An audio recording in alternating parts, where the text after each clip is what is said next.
Hello and welcome to another weekly analysis behind the news. Hey, remember all that protesting rioting that conservatives did in the bigger cities after Obama was elected? Yeah, me neither. Hey, when you look at the videos and photos of those leftists who are marching, setting fires, throwing tantrums, and destroying property, remember that this is what a mob looks like. And a democracy is mob rule. A republic is a rule of law. In a republic, the ordinary citizenry is protected by the effects of a mob through various means, including police, private arms, and the overall judicial system. The citizenry are also protected from mob rule by having representative government, who act on our behalf on the floor of the legislature.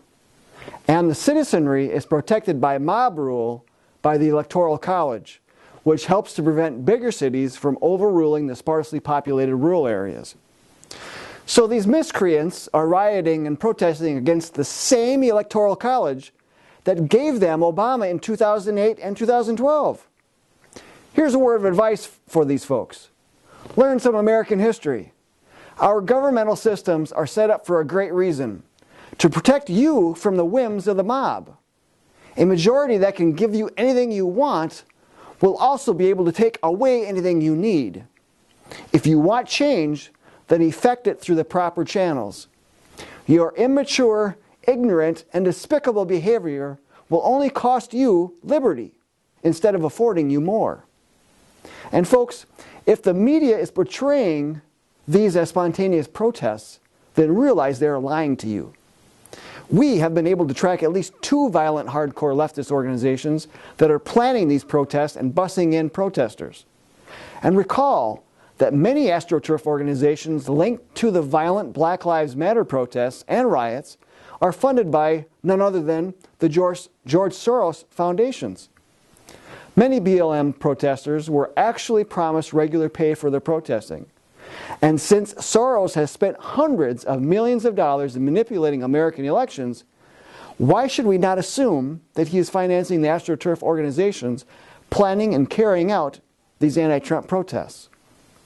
In fact, numerous reports are pointing exactly just to that. And as we have stated many times in the past, it's this type of activity that creates pressure for the government to just do something. Protesters filling the streets because they're not happy are creating a situation that lends itself to violence when radical professional leftists bring in out-of-towners to burn, destroy, and loot. The local government will certainly do something in this case, and it may be just the kind of attention that these folks don't want: to get arrested, jailed, and fined. A taste of American jurisprudence may give them the education they need, that there are proper channels for getting involved in elections. However, those planning and leading these protests want that kind of attention. They know that what they are doing is much more than throwing a fit. They are hoping that the federal government will step in to fix the situation.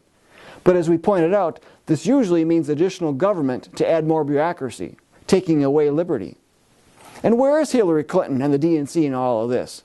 After all, doesn't love Trump hate? This is the type of voter and culture that they have created through their politically correct snowflake coddling that has rejected common sense, common decency, and individual responsibility. Not only does Hillary Clinton and the DNC own this, but so does any in academia who have taught and set up an alternate reality for these folks where competition doesn't exist, there are no winners or losers, and that there are no consequences to actions. You can bet that many of them are learning just the opposite. I heard in the radio this morning that hundreds of high school students from the LA school district planned on holding a walkout, and indeed have followed through. The district's response to parents?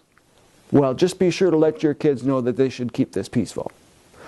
Well, hey, how about holding them accountable for their actions? Parents need to set the boundaries for their kids. If the kids step outside of those boundaries, then there must be consequences. And the same should be said for those planning these demonstrations.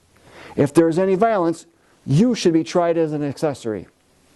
So where is all of this heading?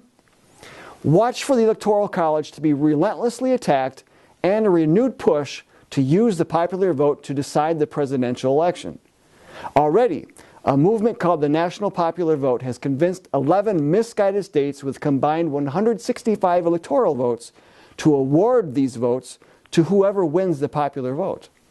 If that is the case, then why even have the Electoral College?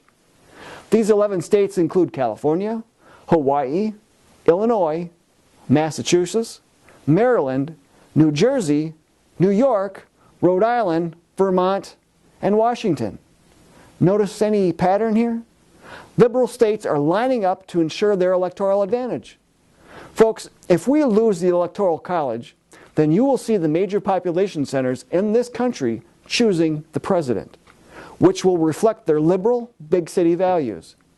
Those in the rural, hard-working portions of the country will not see their values being represented. And what's to stop the popular vote from moving on to other areas? Perhaps like a national referendum on tax increases, gun control, or freedom of worship. Any change to a popular vote would be a shift toward mob rule. We must apply pressure on states to not tinker with the Constitution, but to obey it. And this includes the Electoral College. To get involved, visit jbs.org. Sign up for our e-newsletters, subscribe to our channels, and share this with your family and friends. Until next week, we'll see you then.